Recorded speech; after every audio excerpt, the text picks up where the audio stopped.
Við erum velkomin í þáttinn Frelsið yndislegt. Ég heiti Guðmundur Ingi og ætla að stjórna þessu þætti. Ásdís Birna ekki með okkur í kvöld. Þetta svona stráka þáttur í dag sem eru bara strákar sem hafa sittið inn í fangelsi áður. Síðasti þáttur var bara konur. En eitt af því sem mikilvægast í félagasamtökum eins og afstöðu, og það grasrótin. Og grasrótin sem sagt afstaða svona hinn eiginlega grasrót fanga eða fyrrverandi fanga, og það reyndar ekkert sjálfgefið að fá fólk í viðtal sem sitið hefur inn í fangelsi. En hér eru við nokkrir í dag, við erum 4 í dag hérna sem höfum afplánað dóma og hérna það Ingólfur Snær og Ásgeir Þór og Andri Ástrós og ég, Guðmundur Ingi. Ég bið ykkur velkoma. Takk kærlega fyrir. Takk. Hvað við ætlum svona að fara aðeins yfir svona fangelsismálin, hvernig þau horfa fyrir okkur sem höfum sittið inni, og það sem við höfum allir sameiginlega reynslu á, kannski við byrjum á því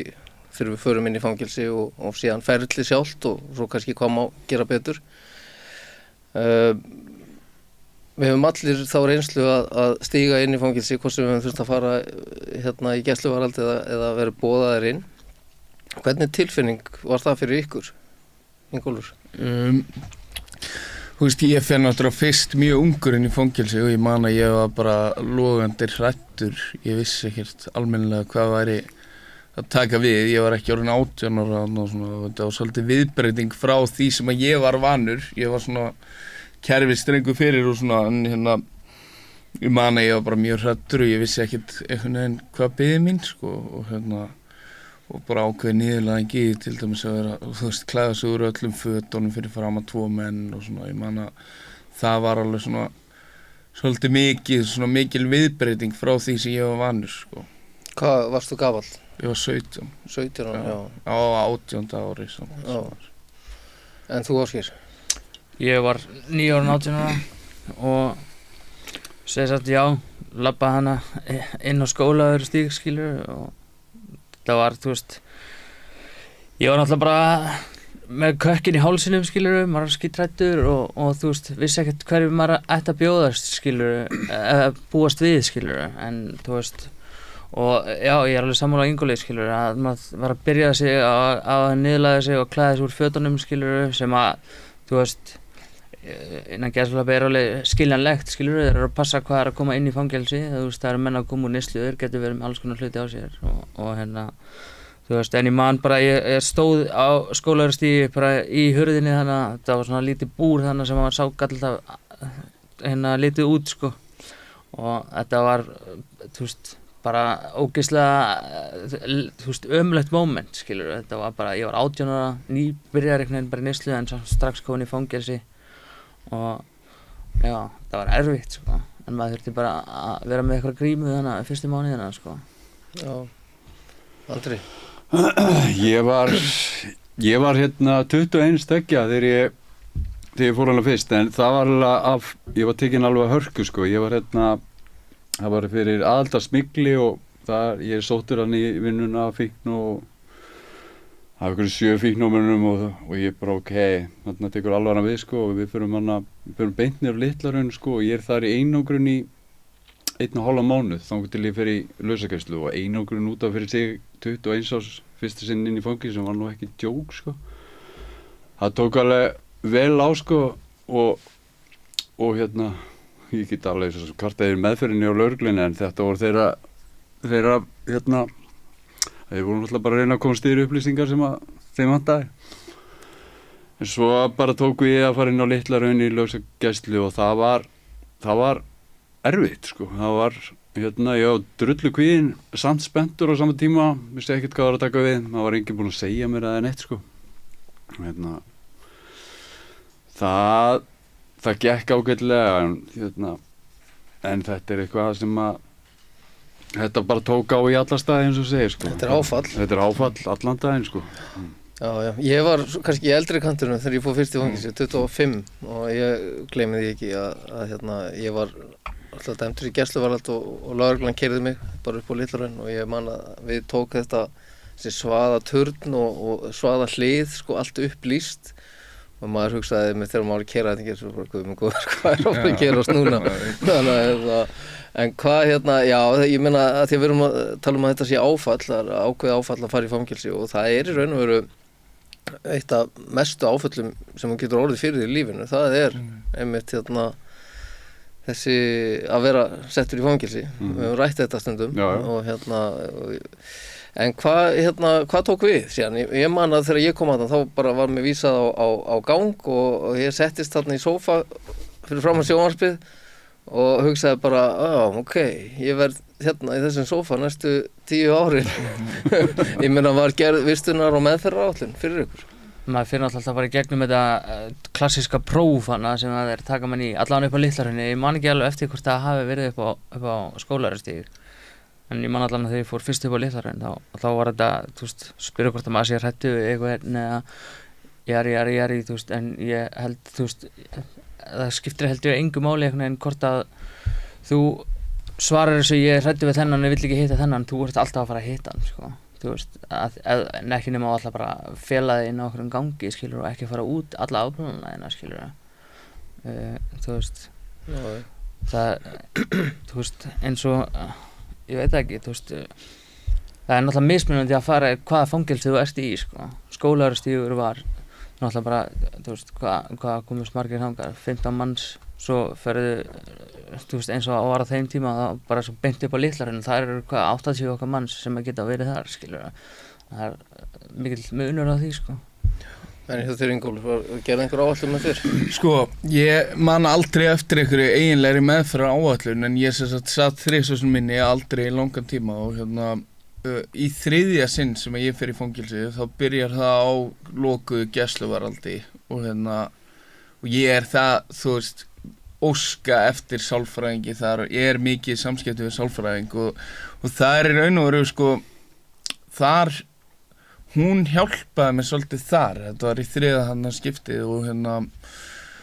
og hún var svona að hjálpa mér að komast á gang sem að myndi henta mér og að því ég hafði áhuga á því að verða edrú svona, en meðferðar áætlun, nei, þú veist, ég tengi ekki við það og þú veist, mín upplifun á því, þú veist, einhvað svona meðferðarstarf og plan eigi sér staði er bara einstaklings, þú veist, framtök hjá starfsfólki inn í fangelsi. Það er ekki, finnst mér nógu mikið tala saman og gerðið eitthvað svona áætlun, sko. Já, ég var einmitt að, hvað varstu með langa dóm þarna? Eða sem að varst það í áplánun? Þetta var stuttur tími eða? Já, eða þú veist, það var ekkert vita almennilega hana. Ég var að, þú veist, það var dæmt upp reynslulaust og ég þú veist, ég öll skipti með mál í kerfinu eins. Og hvað heldur þú að vera hitt sálfræðing oft? Ég hitt hana reynda mjög oft og það var undantekningatilvik, skilur. Hún bara virðist hafa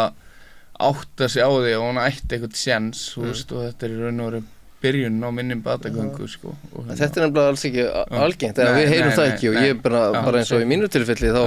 held ég að við hittum fagfólk 7 sinnum á öllum, á næstu 2 áratugum, skilur, og þar var félagsráðgjafi eiginlega oftar en sálfræðingur, sko, þannig að þetta er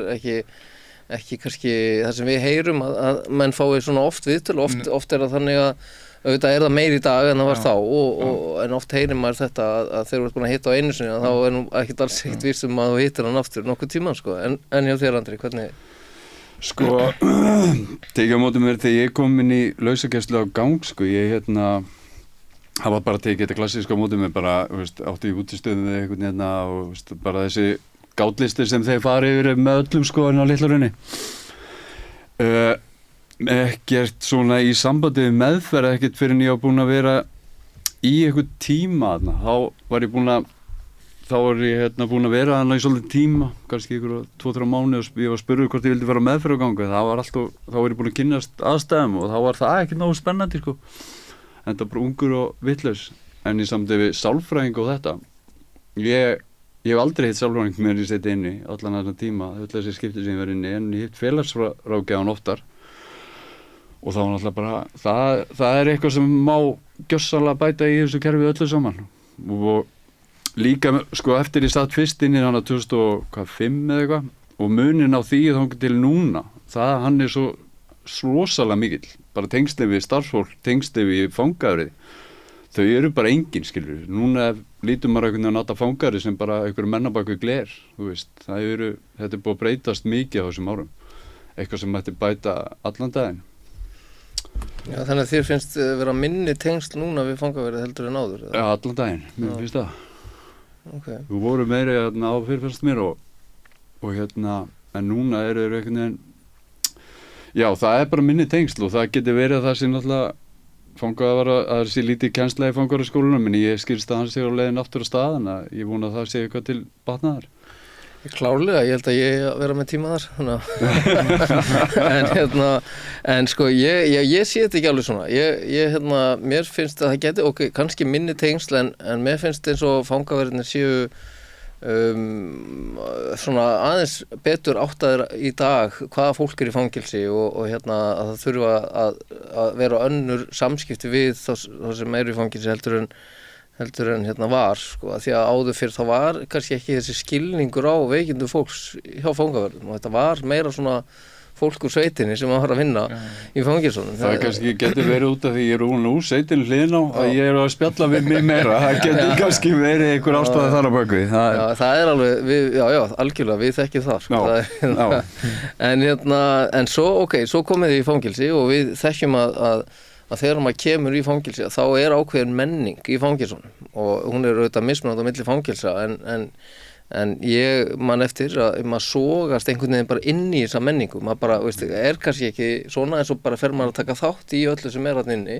og ég held að ég til dæmis hafa ekkert fattað það sjálfur fyrir bara einhvern tíma seint í seinni afplánunni, hvað þetta væri ruglað, sko. Og hvernig fannst ykkur menningin? Það fer náttúrulega allt eftir bara skiptum og stafsendingum eins og þú sagðir, þú veist, menningin er náttúrulega bara mjög svona bara toxic menning, skilur og þetta var bara mjög surrealist og þú veist, þeim er náttúrulega ekkert skrítið, það er bara sko hópur af mönnum komnir saman sem eiga allir gífurlega áfallasögu, allir með sína grímu einhvern veginn á lofti og þú veist, það verður bara einhvers konar svona töffara leikur til þess að fela þetta og já, ég veit ekki hvað ég á að segja meira það, þetta er bara mjög... Svona eitt svona moment sem að ég man alltaf eftir er að þú veist, það voru einhverjir svona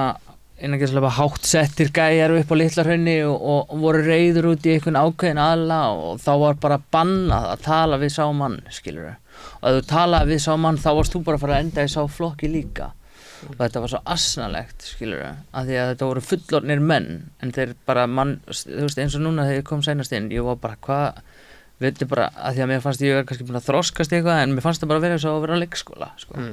Það var bara drama, skilurðu, það er alveg svona smá menningin, sko, en þetta breytist úr fangelsum, Litla-Hrauni er svolítið mikið hannig og það er náttúrulega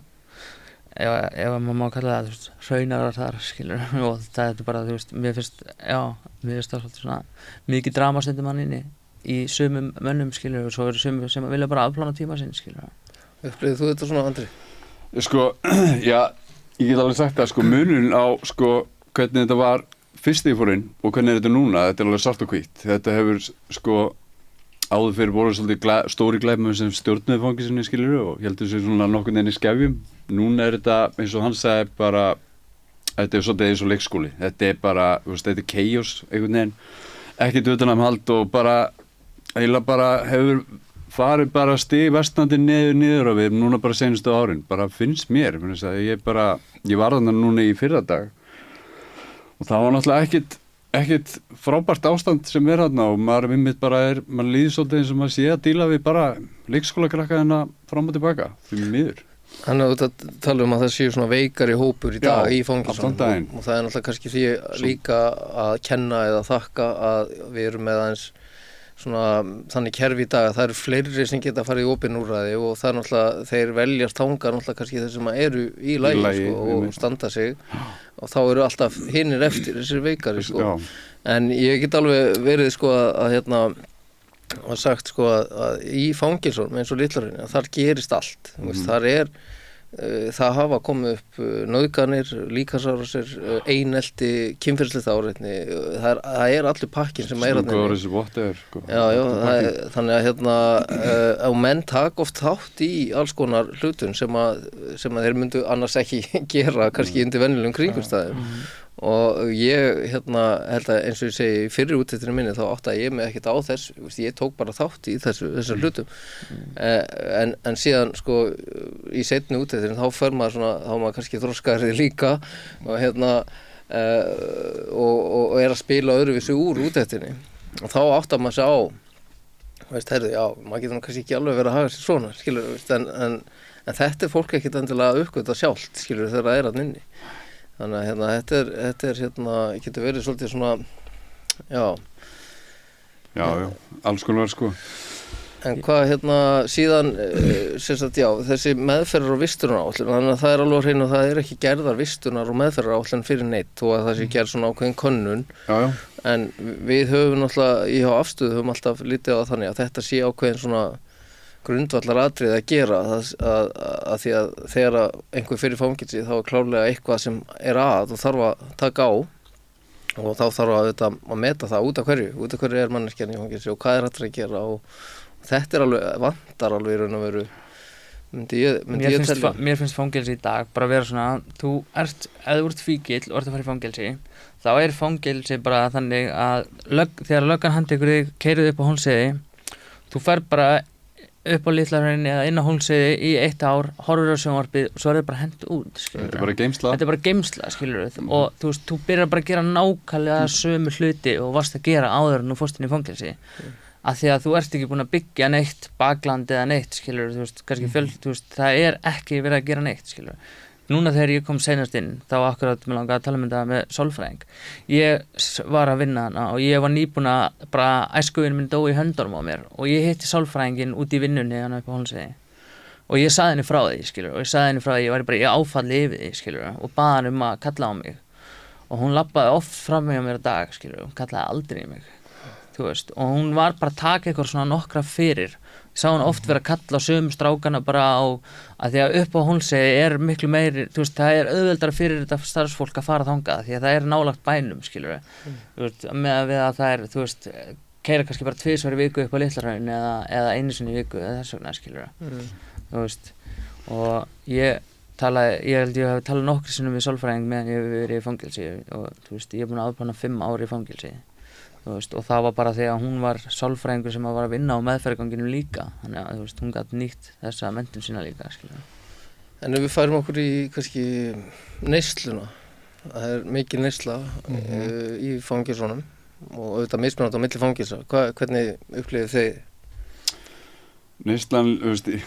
hún er sko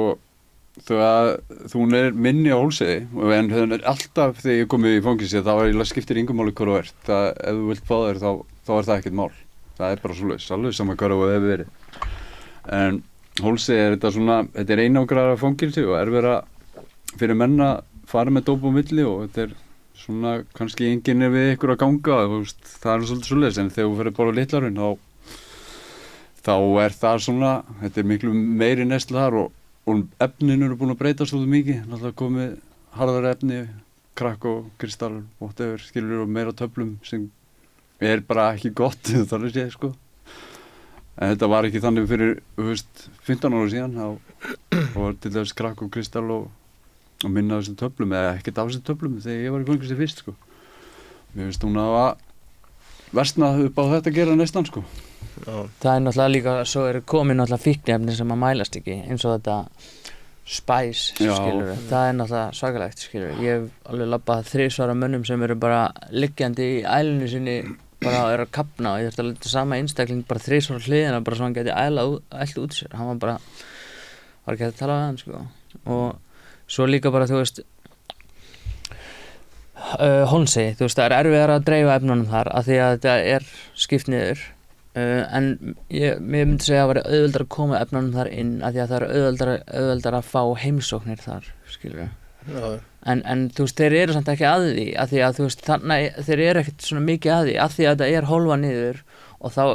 minna hægt að allir að koma saman ef ekki að græja eitthvað eða þú veist, redda ykkur skilur, en upp á Litla-Hrauni eru allir saman bara í úti og það er bara allir að vinna saman að einu marki að komast í vímu skilur og þú veist mín upplifun að þessi líka svo þú veist að oft á tíðum menn sem að fara að vera á Hólmsheiði í eitthvað lengri tíma þeir að reyna að koma í veg fyrir að enda upp á Litla-Hrauni og þar að leiðandi neysla líka minni þar að svona, þú veist, það svona mín tilfinning fyrir því, skilur það, því að menn þóra kannski minna að taka sénsinn og að reyna að koma sér í veg fyrir það og svo einmitt, þú veist, það er gott að tala um þessi synthetísku efni sem að koma og geta bara komið, þú veist, úr ekki neinu og engin leið að finna lykt af því og annað, en þú veist, þannig komum við bara aftur að þú veist, því sem þú ert að tala í þessari meðferðar áætlun og þessu, þú veist, leið og fólk hefði eitthvað að missa, þú veist, neyslan mest á Litla-Hrauni, það sem að hlutirnir einhvern veginn gegnum skornir, þú veist, það einhverjir menn sem með heimsóknir, en þú veist, þetta mjög margir menn sem að hafa bara engan til þess að heimsækja sig og það ekkert að missa, þú veist, og þar að leiðandi ekkert mál að leita í neyslu sko. Þannig að þeir hafa í raun og veru enga tilgang og ekkert að vinna að í raun og veru, þannig að það er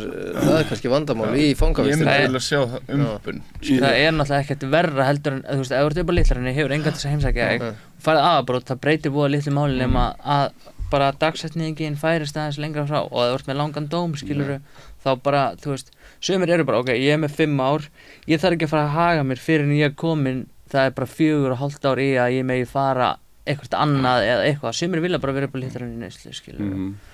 og þú veist, svo menn með mál í kerfum og annað og bara ekkert að spá í vend, skilurðu, þeir bara sjá fram á að klára dóminn sinn á Litla-Hrauni og þú veist. En hvað vinsælustu efnin í dag í fangelsum? Er það róandi og spæs, Xanax? Já, Xanax. Þetta svona það sem mest misnotað í dag, en Subuxone eða? Þú fær náttúrulega bara Subuxone og Laknís að þú vilt það sko. Það var svona á sínu tíma, þá var það eitt af mest seldu efnum. Þegar ég var þarna, þá var það bara núna eru bara 20 manns á morgnana niður hjá verðanum að sækja Subuxone sín. Svolítið skrítið því að Subuxone hægt að fá bara hjá S.O.A. í raun og veru, þannig að það Svo eitt með það, Subuxone, það fullt af aðlum sem að komin í fangelsi aldrei verið á Subuxone eða raun og morfínskyldu lyfjum, fara inn í fangelsin og fá þetta hjá öðrum föngum eða whatever sko og þeir koma út sem morfínfíklar í staðinn, þú veist. Jafnvel komnir og viðhaldsmeðferð. Komnir og viðhaldsmeðferð, eins og ég, skilur þú veist, ég orðin morfínfíkl í dag, ég ekki virkur, en þú veist, og ég þekkti bara Subuxone sem fíkniefni, sko, þú veist, bara, þú veist, meira þess að bara áður en ég fór fyrst inn í fangelsi, þá var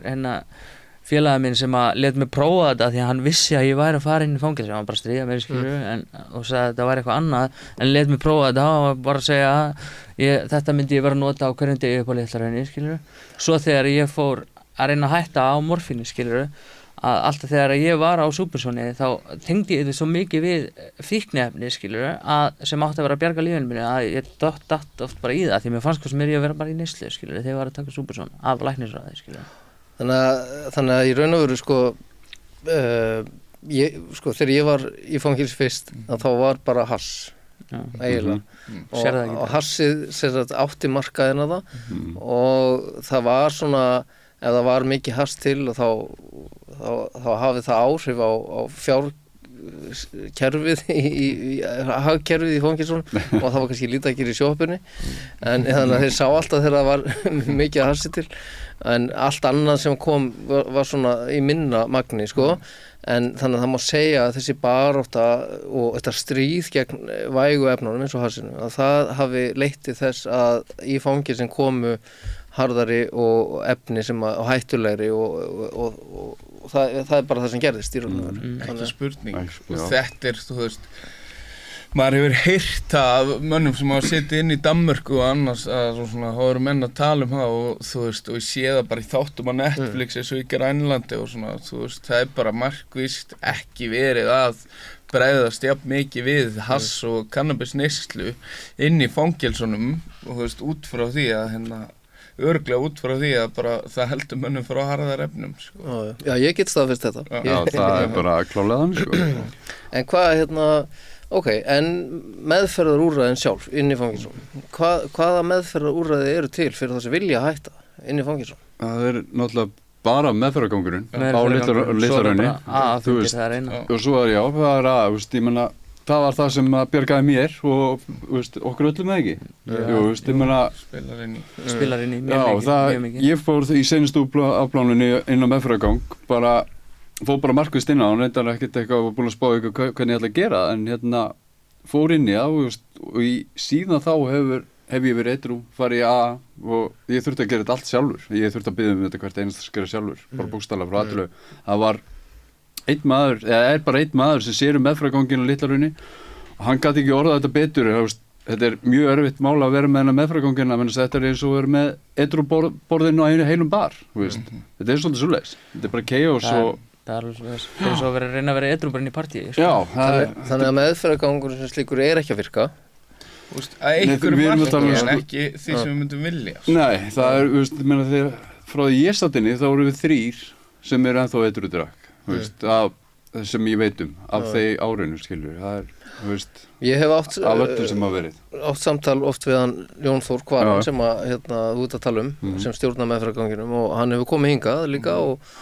við höfum átt samtal hvað þarf að gera á Litla-Hrauni og auðvitað þarf meðferðargangurinn að vera annar staðar en í fangelsinu sjálfur. Þetta þarf að vera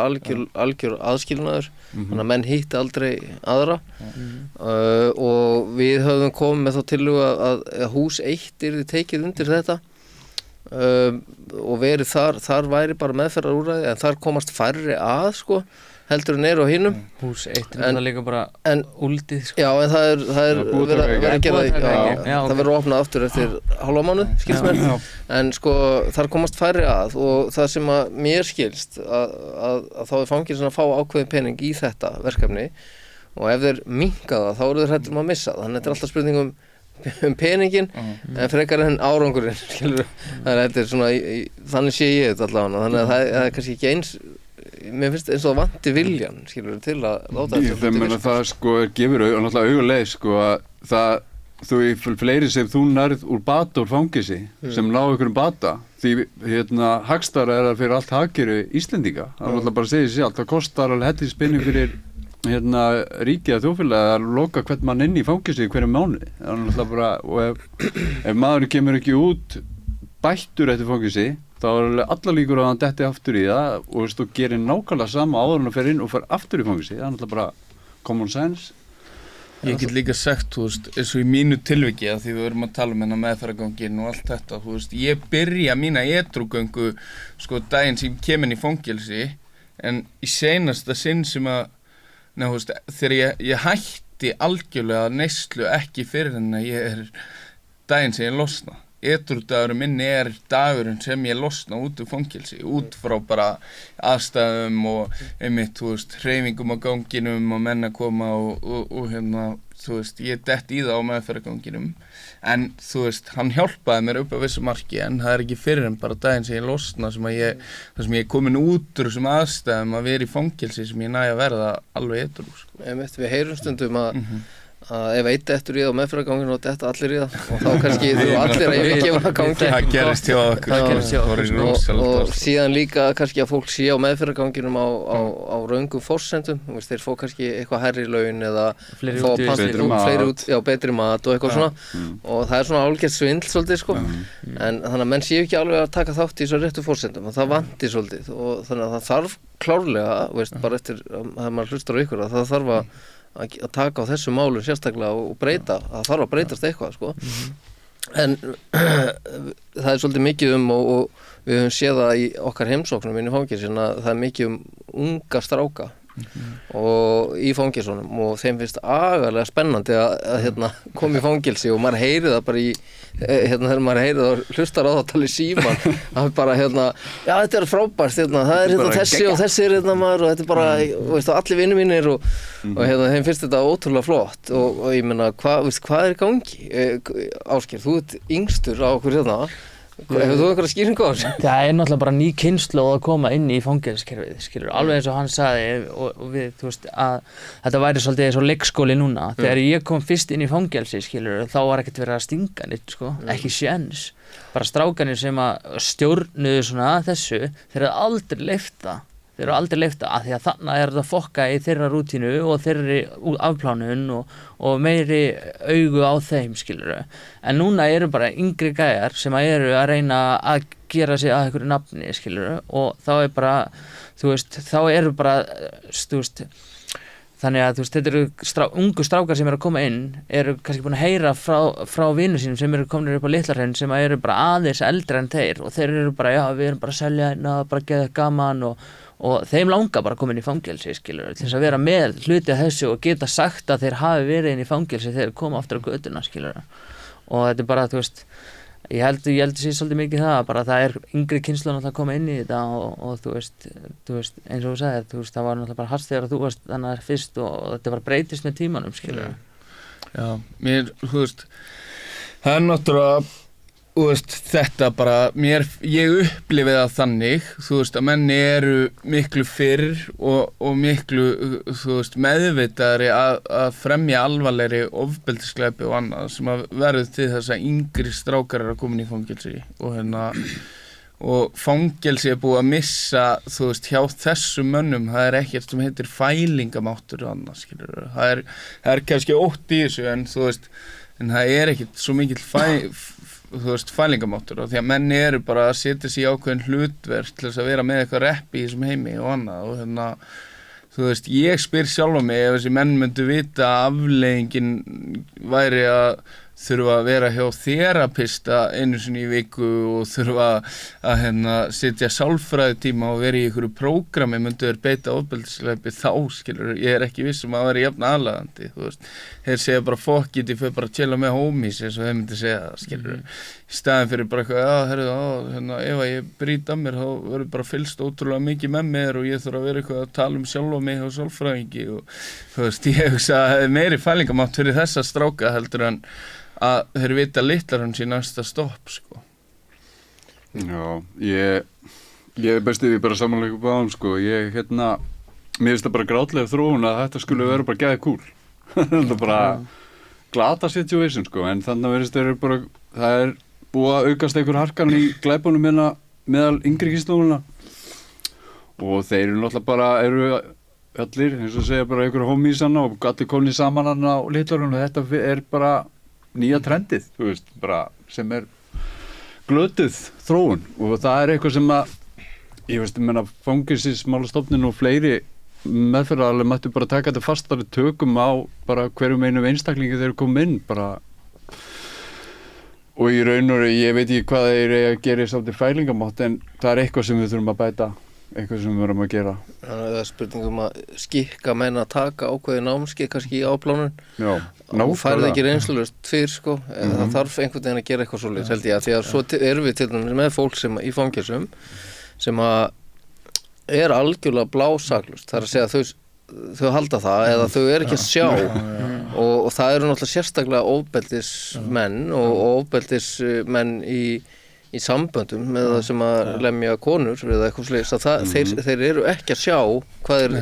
þetta sé þeim að kenna, skilur, að þeir hafi gert eitthvað rátt. Þannig að það þarf ofta að setja svona menn bara í ákveðin námskeið þannig að menn svona læri og átti sig á eins og hlutunum, sko, en að setja þá þarna í geymslu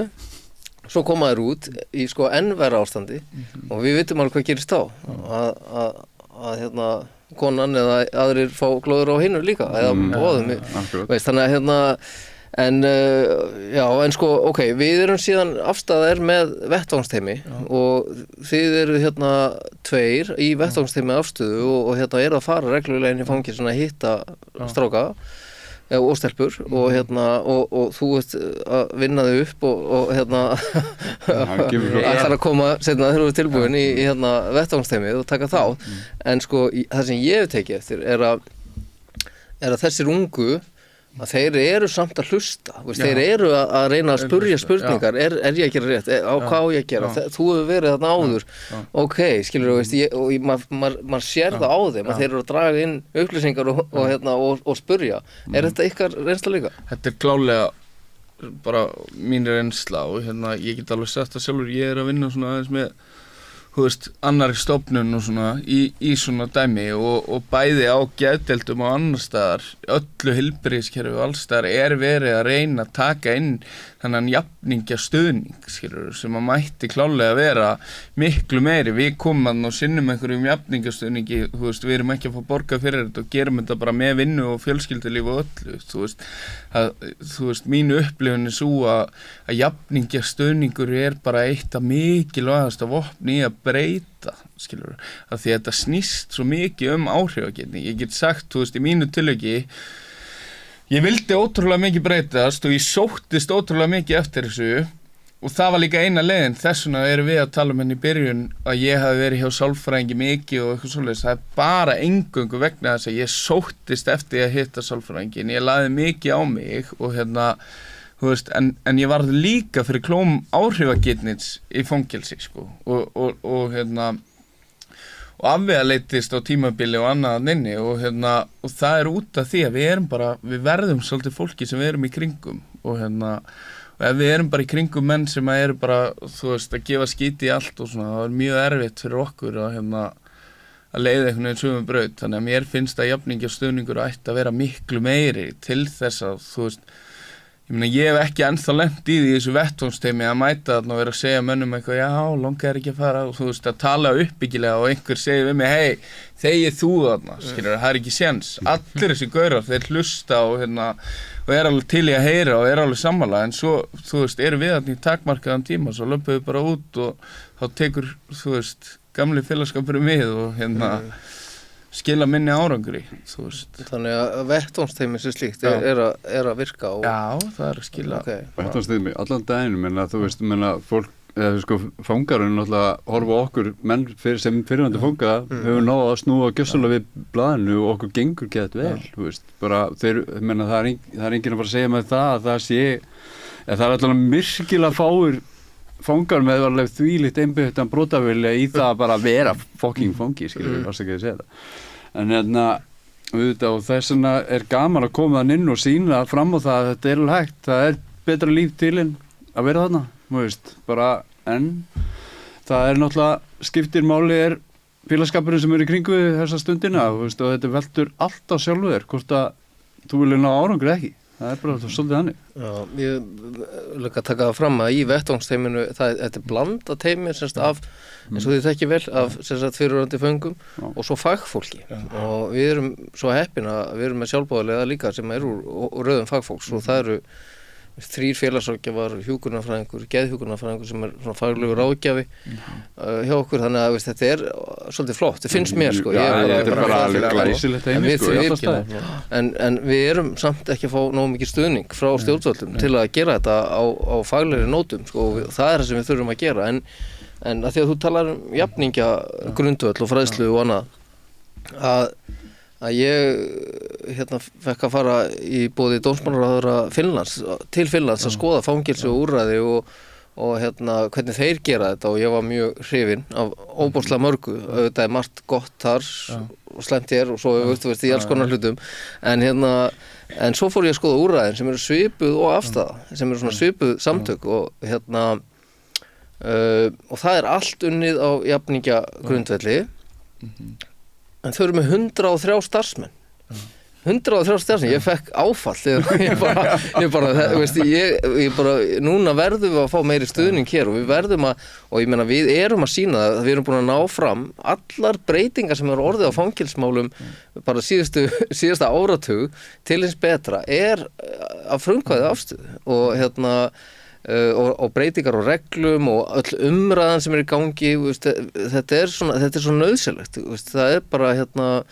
þessi jafningjagrundvöllur, hann að virka og hann að sýna sig og þetta verið að taka þetta upp á fleiri stöðum, það eru alls konar önnur samtök sem að þjálfa jafningja eins og IPS, Intentional Peer Support sem að þjálfa jafningja á geðsviði til dæmis og Landspítala og annað og stofnanir fara að taka jafningja í vinnu sko, þannig að mér finnst þetta við stjórnvöld hér verða að styðja betur við að því að sko það ekki bara verið að eitthvað að gera fyrir fanga, við erum að tala sko fjölskyldunar okkar og börnin okkar og við eigum bara samfélagi á það skilur við líka, þetta er ekkert bara, þetta hjálpar öllu samfélaginu. Þannig að þetta var svona að ræða bara sem ég ákvað að koma með en hvað segið þið með atvinnu, eitthvað að gera innan fangelsunum, hvað fóruð þið að vinna? Fenguð þið einhverja vinnu? Ég núna var ég upp á Hólsið er voða lítil vinna skilur, það bara annað mála bolla eða þú ert heppinn og farið að vinna í sjoppunni skilur. Það er eina og svo kannski einhverja stelpur sem að vinna við að þrífa fram á gangi skilur. Það er eina, en upp á Litla-Hrauni er náttúrulega miklu meiri vinna, það er hann að vera að rífa raftæki í sundur og trésmíðan og svo er eitthvað verið að taka smiðjuna aftur í gang skilur og þú veist svo er náttúrulega að viðhalda lóð skilur á sumrin skilur og málingar og eitthvað svona númeraplötur og eitthvað og þú veist en það var það ekki alltaf meira að vinna fyrir utan fangelsi, er það ekki hægt? Það er hægt. Það, þú veist því miður. Vinna og nám fyrir utan fangelsi, þá var eins og mjög öflugt. Það er skref aftur á bak, en breytist vonandi sko. Já. En hvað en tómstundir og íþróttir og ég menna, veist. En eitt svona í þessu, veist þú eitthvað hvað þetta til dæmis mörg stöðugildi þannig upp á Litla-Hrauni? Að fangavörðum? Nei, sem í boði fyrir fanga. Þessi smálun, þú veist. Nei. Þú veist, upplifið það allavega að fá ekki allir vinnu sem vilja, sko. Nei, ég, sko, persónulega í fullkomnum heimi nota benni, það myndi alveg kosta peninga en að fara eftir svolítið í norsku fangelsunum, að þegar þú kemur inn, þá er bara þú tekin í viðtal og sagt við bara herru, hvað ert þú spáðið? Þú hefur starfsnáma að velja, þú hefur þessa vinnu að velja, þú hefur meðferð að velja. Ef þú viljir ekkert að þessu, þá verður þú bara inn í klefa, skilur. Þetta væri fullkomni heimi fyrir okkur og allir fangar þurfti að fara í einhvers konar meðferð. Það finnst mér mikið aðri. Yfir 90% af fangum hafa við vímuefna vandamál að stríða. Já, og bara önnur andleg vandamál. Þetta væri hinn fullkomni heimur fyrir okkur fangana hérna til, ég held að sko endurkomið fangi sem myndi snarlækka sko, þó að fangismálastofnun segir að endurkoman hérna sé ekkert rosa hámiður hinn Norrlöndin en þau taka náttúrulega öll burðardýrin og alla sem að koma inn í fangilsi og Já, við sko, það staðfest að annar hver fangi kemur aftur í fangilsi hér á Íslandi og það alveg svipað og annar staðar, þó að Noregur sé kannski með minnsta en já, sko, mér alltaf fundist að vera svona cirka kannski 40% af þeir sem eru með vinnu í fangelsum. Síðan hefur fólk verið að keppast við að fara í skóla til að fá pening þó að vilja ekkert fara í skóla sko. Og síðan það kannski með þáttaka í skóla allar annir sko, í byrjun svo dettur það niður af því að fólk hefur kannski ekki áhugan sko, sem svolítið slæmt af því að en og svo náttúrulega ráða að því það náttúrulega fáir kennarar og þeir ráða ekki við að reyna að viðhalda áhuganum kannski eða en þú kostar tómstundum og svona þú veist, ég man eftir sjálfur þegar ég satt inni og líka þegar við erum í þessum vettvásum og svona, það eru íþróttir í boði, það sem sagt, þú veist, fótbolti það líkamsrækt og svo eitthvað salur til að sprikla upp á Litla-Hrauni til dæmis. Þú veist, það sem að ég man mjög eftir og mætti bæta, þú veist, væri að hafa einhvers konar einkaþjálfari eða eitthvað í einhverju smá hlutfalli því að, þú veist, ég man og ég veit ekki hvort þið kannistu þetta, íþróttameiðsli eru gífurleg inn í fangelsi. Menn að lyfta vitlaust, eyðileggja sér bakið, menn í fótboltanum, hafa verið að tækla hvern annan, koma slasaður út af því íþróttameiðsli eru gífurleg í þessu, að því að menn eru kannski að koma úr einhverjum aðstæðum og fara síðan að rífa upp einhver lóð og beita þessu öllu vitlaust og annað og þú veist, það mætti líka alveg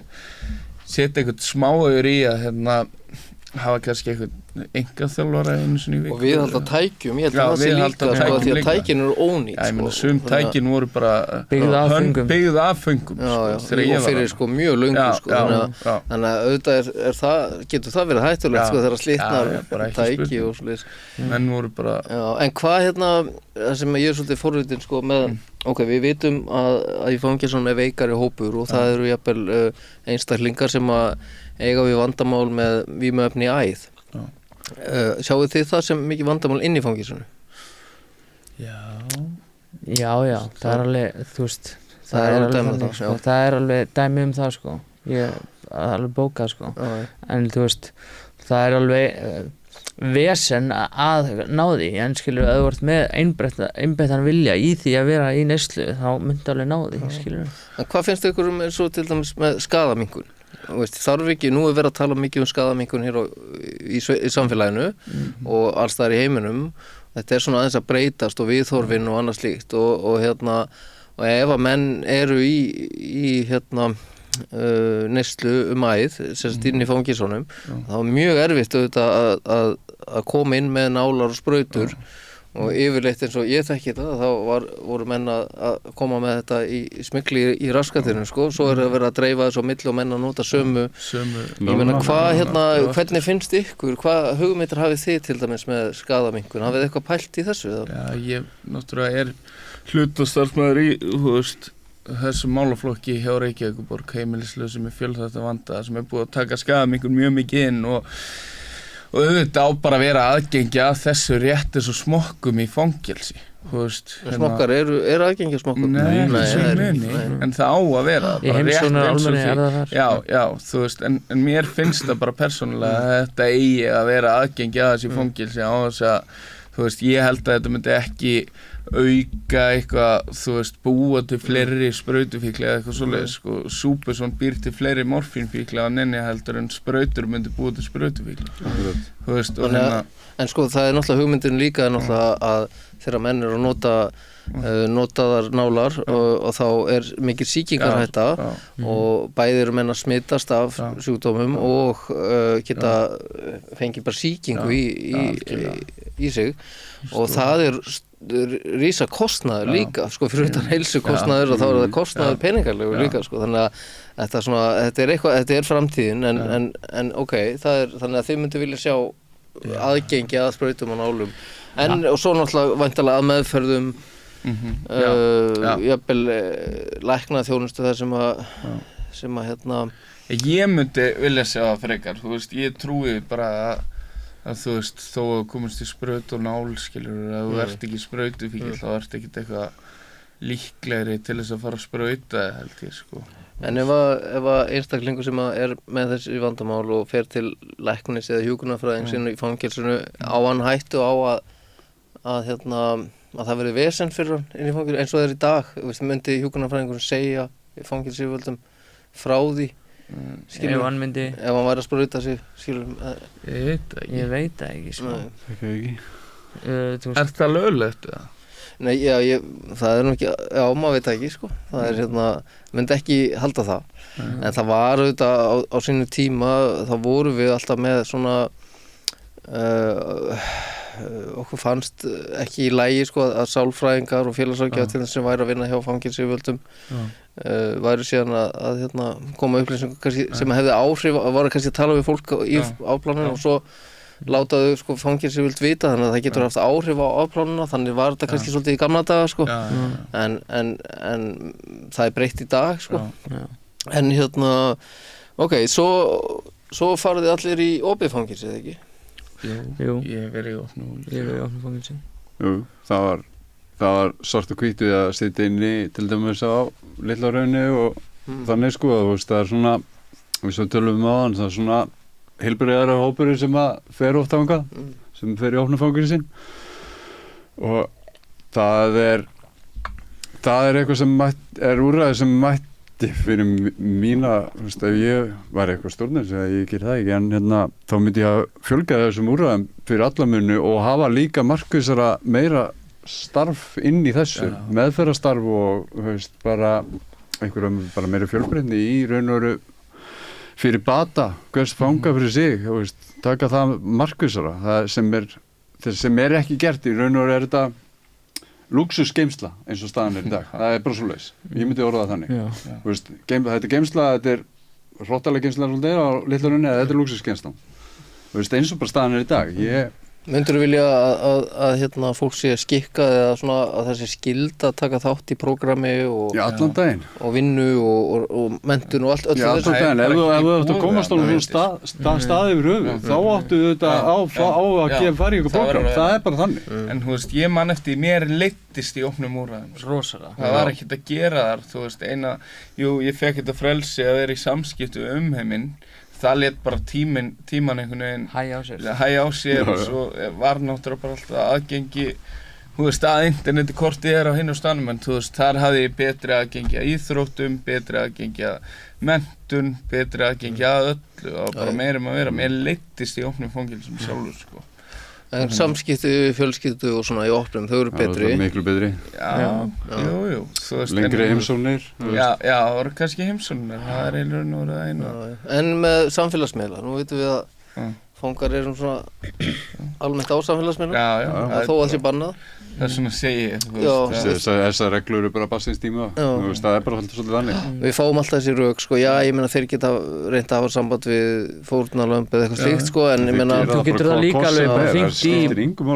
það er hægt að loka á það en ég meina þú getur alltaf hringt bara í konan að fara inn á Facebookinu og senda þessum gæja skilabóð eða fattarðu þannig að þú veist ef þú ætlar að gera það þú getur alveg gert það en tæknin er líka bara orðin það mikil að þú veist það eru bara svona litli símar inn í fangelsunum bara með snertiskjá og myndavél og menn eru bara í vídeokóli skilur þú veist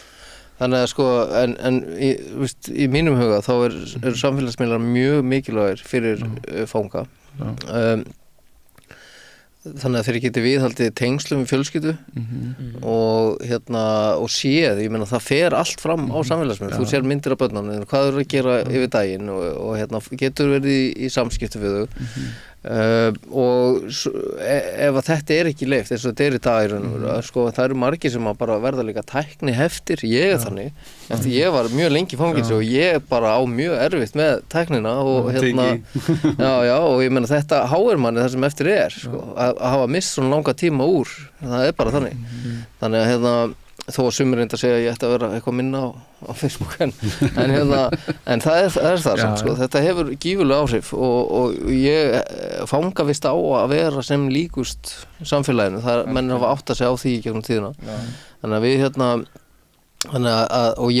og ég veit að við könnum það hjá afstöðu sko, hjá símafyrirtækjunum hvort það væri hægt að setja upp sko, einhver sérstaka stöð í fangelsunum þannig að það var hægt að skipuleggja og að fangar gætu verið á netinu en það var hægt að koma í veg fyrir að þeir gætu hringt í ákveðna aðila, þeir gætu ekki kannski kommenta við fréttir eða nema hjá ákveðnum aðilum kannski fjölskyldu eða annað og þetta er allt hægt og ef að menn hefðu þetta þeir myndu aldrei vilja missa þetta, skilurðu, þannig að sko... Það þurfti að vera eitthvað gulrótarkerfi, og það er einmitt, sko, þið talið sko að litlar sem sé eins og leikskóli og það er svolítið þannig að þegar sumir segja af hverju eigum við að verðlauna fólk fyrir að vera í fangelsi, skilur, fyrir að haga þessu vel en fólk er bara þarna mjög veikt fólk búin að missa alla von, þú þarft að vera með gulrótarkerfi til að leiða fólk áfram á réttan stað, skilur, og það er það sem hefur vantað hér á Íslandi, það er ekki unnið með fólki á plánu þannig að sko ég held að þetta sé örugglega eitthvað sem eftir að koma en þetta er samt að er hræðsla það er hræðsla við þetta og kannski að því að þetta var misnotað svolítið á sínum tíma en það er líka bara einhver galli, við vorum að tala um þetta árum við byrjum en það er eins og við Íslendingar þurfum alltaf að vera að finna upp hjólið sjálfur það er bara, hvað er það? Meina, við okkur getum við ekki fara að fordæmum annarra þjóðar sem eru langt á undan okkur í öllu þessi dóti við þurfum alltaf bara,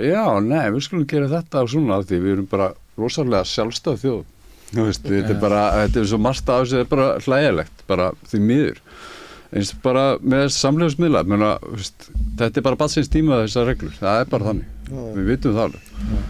Ég get alveg skilið, sjónarhorn og eitthvað svona, kannski menn, þú veist, þetta kemur alltaf þessi ofbeldisfaktor, þú veist, það sem að fólk að tala bara eitthvað, já, þú veist, gerandi minn bara, þú veist, og fólk að sjá gerendur sína hérna og þar og þú veist, og það eins og þú segir, bara mjög einfalt að koma í upp fyrir það, bara að blokka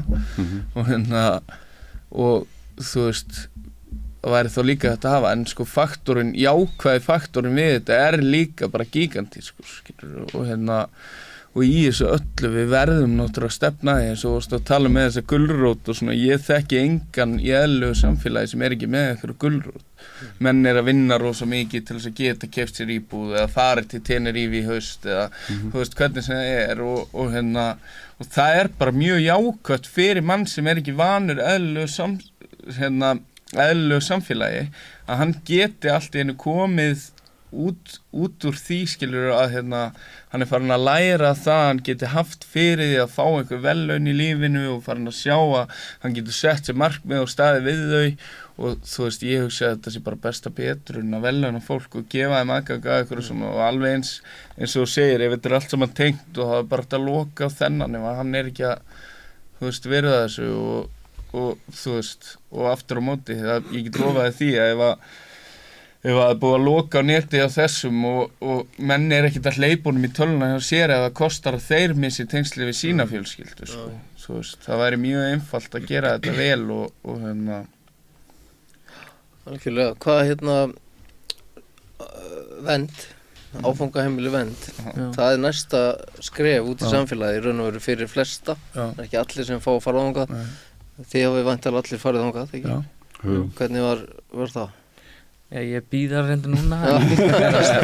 þannig að mér finnst fínt að vera vernd sko. og þú veist, það gott að vinna sig út í samfélagið og þú veist samt eins og með núna með Fangelsismálastofnun að ég hef tvisvar verið að vinna mig út, komið á vernd og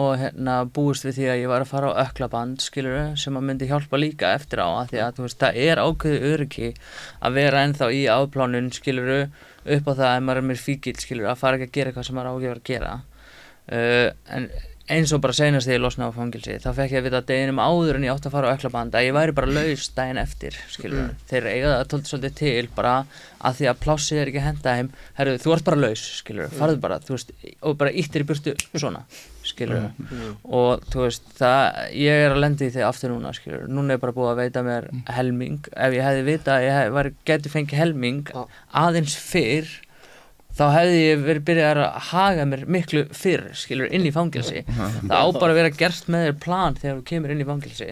þú veist ef þú vilt að afplánunin verði auðveld þá getur hún farið svona en svo þú veist máttu náttúrulega bara haga þér eins og þú vilt haga þér skilur en eða þú veist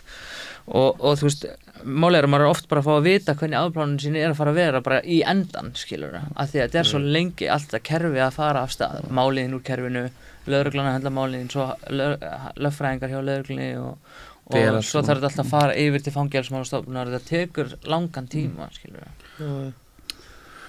Þú veist, fyrir mér þá var vernd í raun og veru hún var mjög góð í það skipti sem að ég fekk að nýta hana þú veist, upp á það að ég gat aðlaga mig inn í meðferðarkerfi og annað en það í raun og veru ekkert í boði þarna þú veist, þetta bara húsnæði sem þú kemur og gistir í og þú átt að vera í vinnu eða samfélagsstarfi einhverju og svo bara ekkert meira í raun og veru sem í boði þarna allavega og þú veist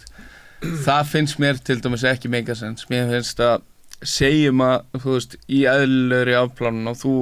myndi byrja að fá að hitta sálfræðing og annað og þetta myndi bara allt fylgja þér út á vendina og svo myndi framhaldi fylgja þér eins og í mínu tilviki ég á svona sögu, þú veist, ég verið munalaus 14 og 15 ára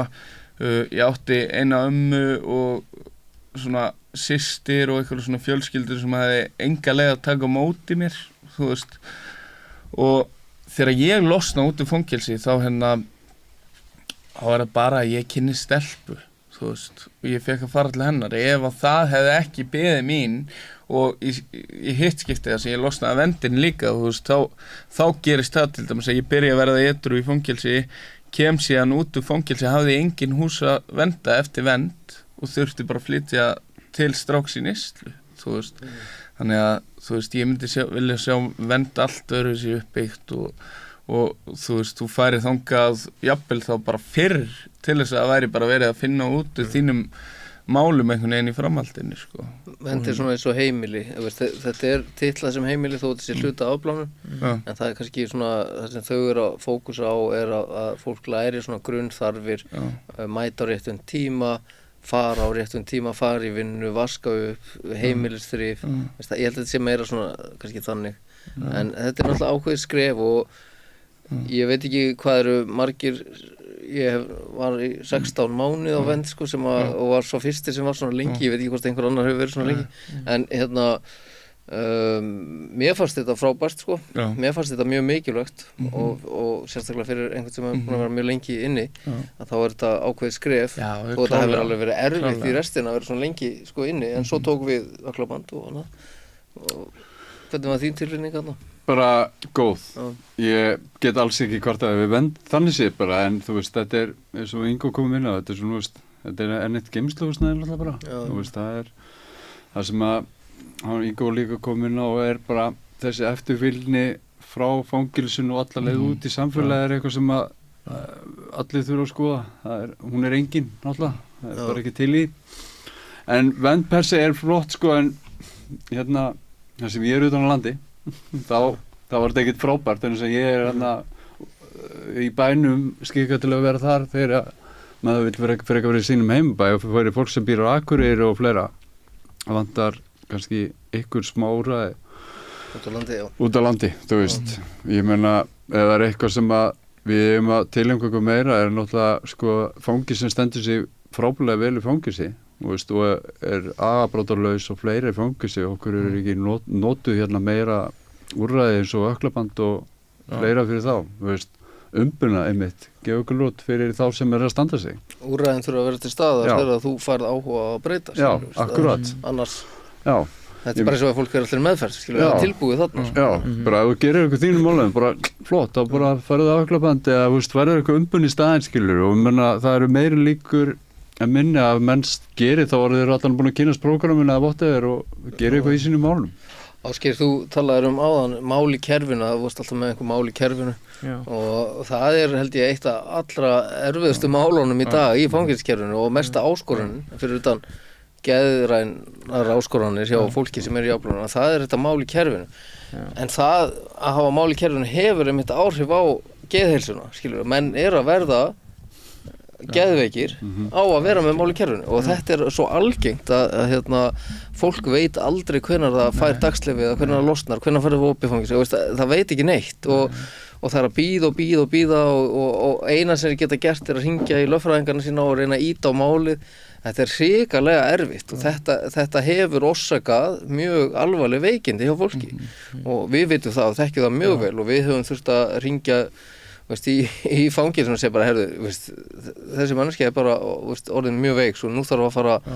að skoða eitthvað annars, skilur, og það er einmitt út af þessum málum. Ég meina, hvernig upplifið þið þetta?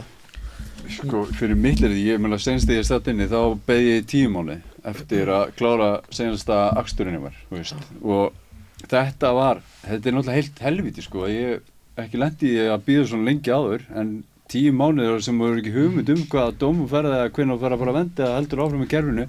Þetta er ömurlegt.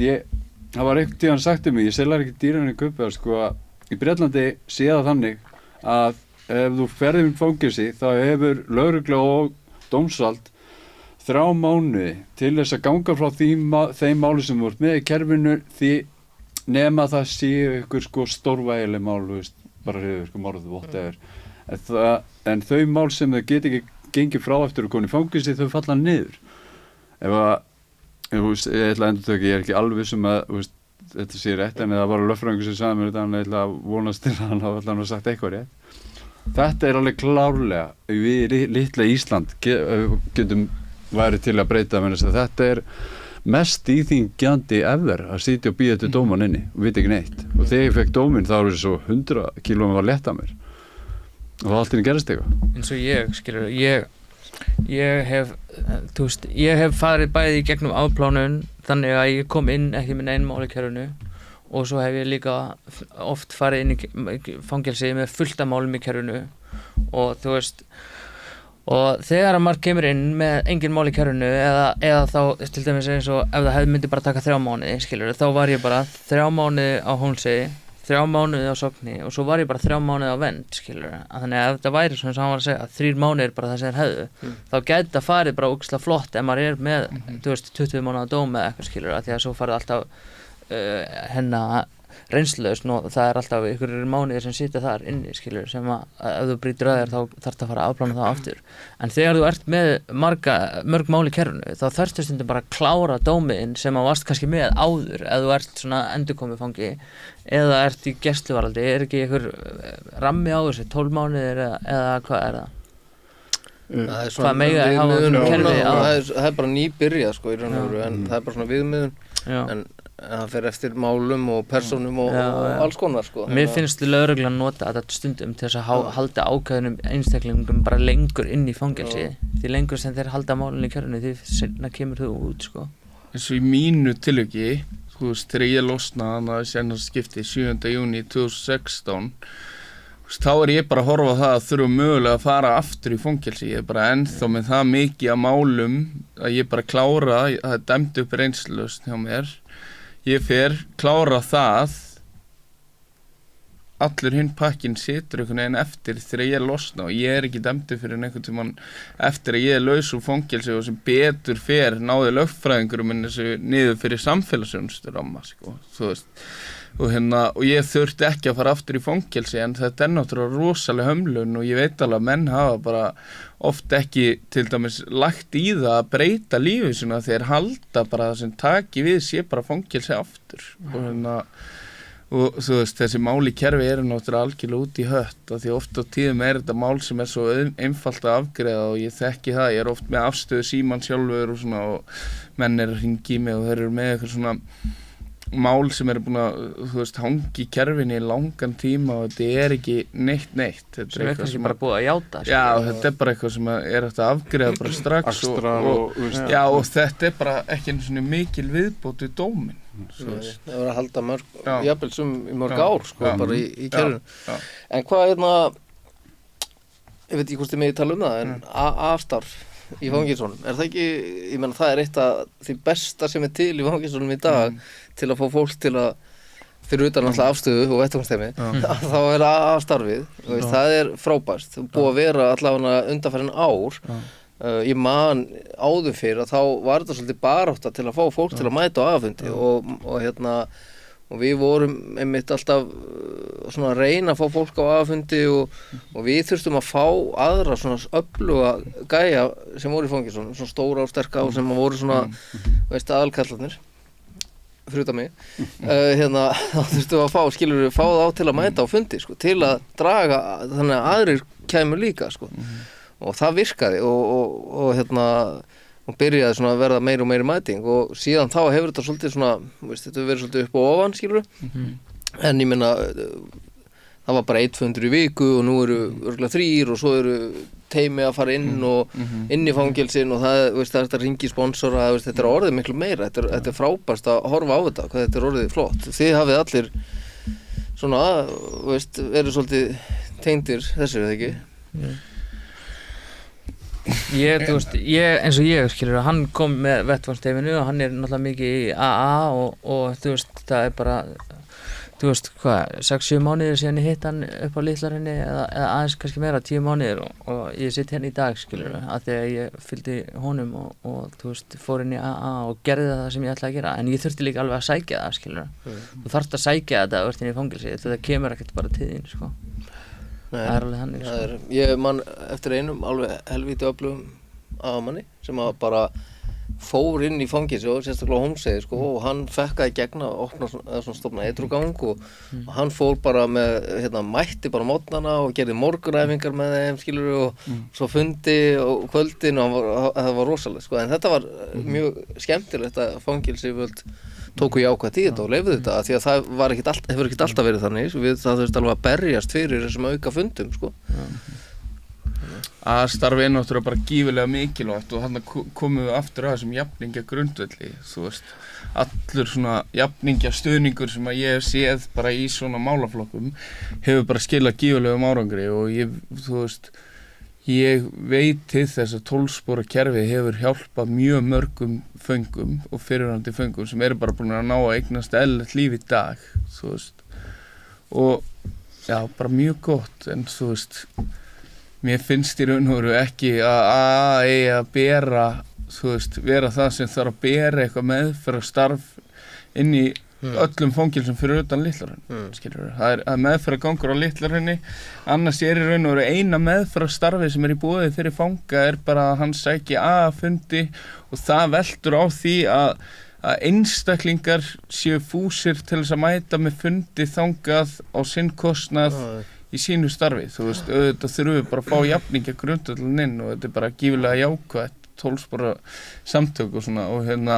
við þurfum bara að fá jafningja stuðningarna, þú veist. Ríkið alltaf stóla á sjálfboðaliða og félagsamtök og sjálfboðaliða til að halda kerfinu uppi. Ég hef til dæmis heyrt af, þú veist, aðtökum þar sem að háttsetti menni í þessum kerfum hafa kannski verið að hringja í samtökin að reyna að fá þá til þess að búa til eitthvað prógram fyrir fanga, þú veist, bara í einhverju pro bono dóti, þú veist, og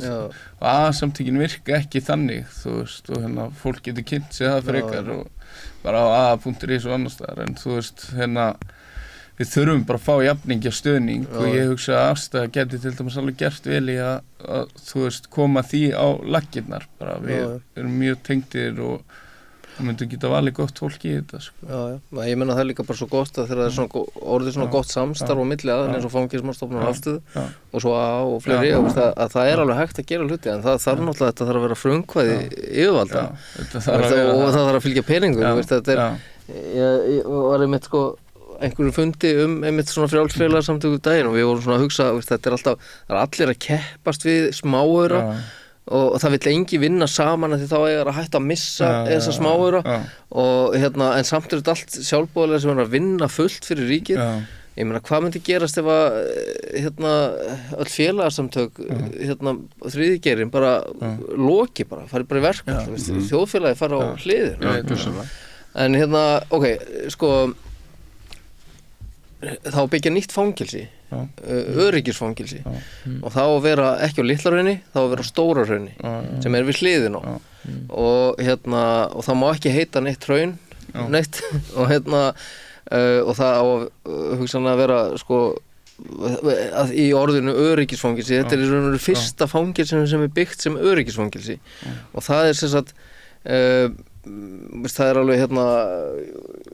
ekki bara girðingar heldur sko múr, veggur sko í kring. Hvað finnst ykkur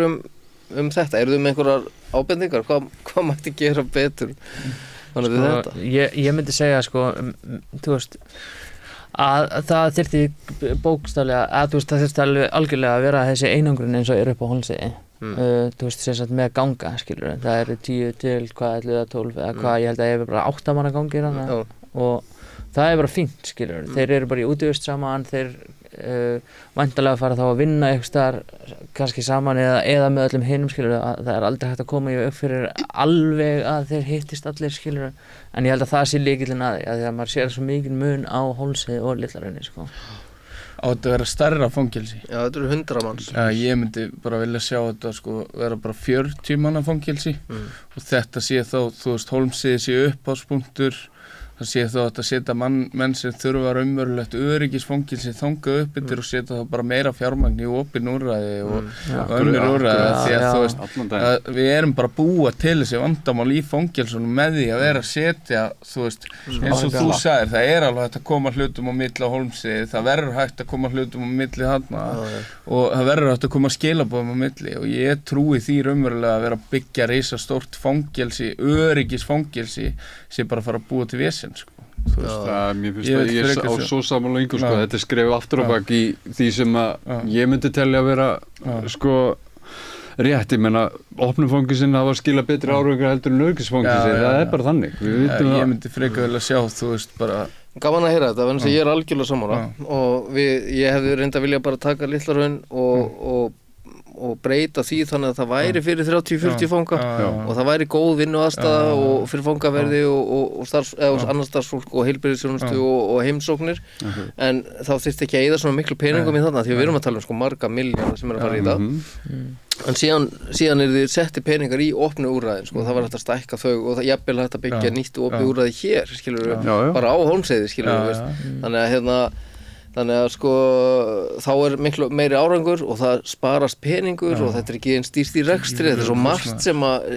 bara samfélagslega hagkvæmt að gera þetta þannig en þetta bara eitthvað sem búið ákveða að gera og verður örugglega ekki breytt og ég meina og svo við til dæmis í afstöðu við hefðum viljað að þegar það verið að fara að gera svona breytingar að þá væri bara boðið út í sveitafélögin bara hvaða sveitafélag vill gera mest fyrir fanga þannig að sveitafélögin séu þarna eru þau að fá fjölda manns í sveitafélagi í vinnu og annað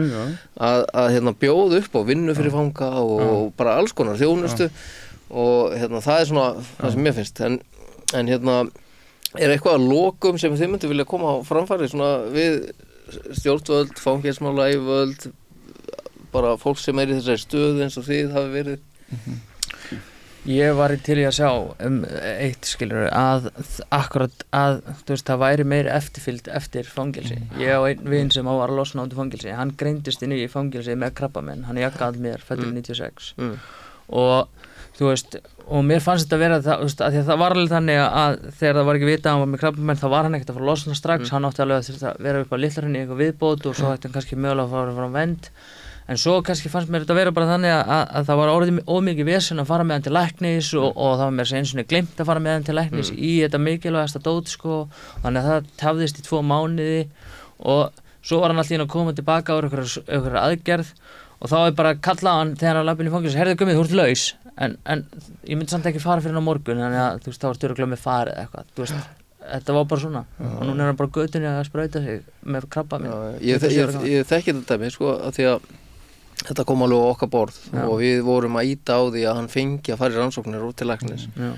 og það var einmitt málið, það var bara ekki tími, hentaði ekki það var að finna annan, það var ekki fyrir eftir marga mánuði þetta var hrikalegt standís það var vantaði allan skilning sko en svo kom þetta bara í ljós þetta var mjög slemt sko þetta svolítið fekk svolítið á okkur sko og félagsráðgjafana sérstaklega sko það voru að vinna í þessu og þeim bara það skildi þetta ekki og það byrjuðu sjálfar að senda sko pósta sko í fangelsi sko þannig að en eftirfylgni það klárlega Mér myndi líka finnast að það ætti að vera bara einhverjir skildu tímar hjá sérfræðingum